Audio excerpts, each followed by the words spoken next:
Howdy, welcome back. I'm excited to get into chapter 6 with you as we discuss corporate level strategy.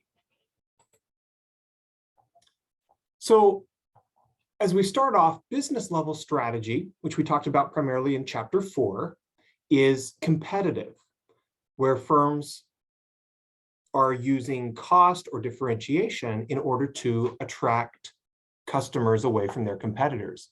So each business unit in a diversified firm chooses a business level strategy as its means of competing in its individual product markets. And you can have a lot of different business level strategies within an organization.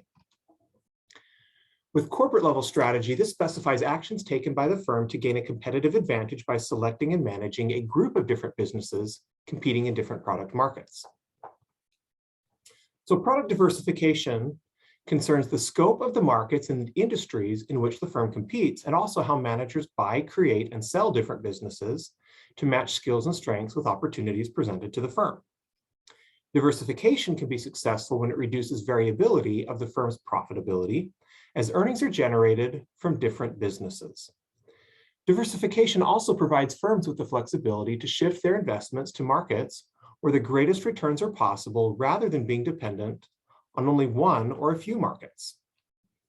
So if we were to take an example, think of Toyota here. We see a lot of different products. They're competing in a lot of different product markets. Large sedans, small sedans, compact cars, minivans, pickups, and some other vehicles that we don't even see very often in the United States.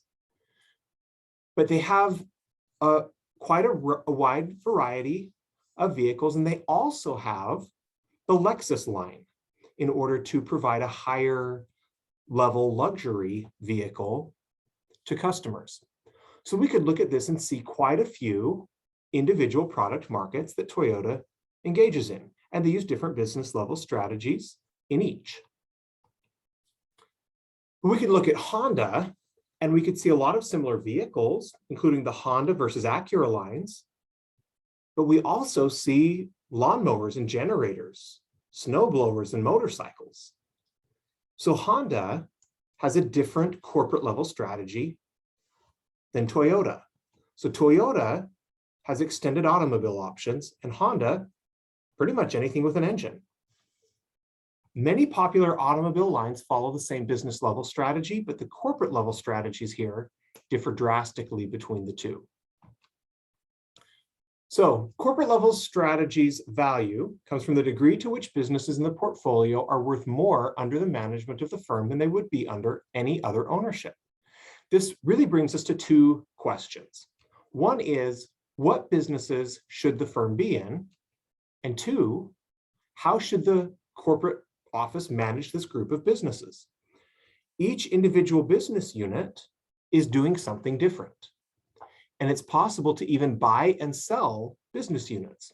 When I was working at Micron Technology, we had a business unit providing image sensors in addition to the computer memory, which was the primary business that we were doing.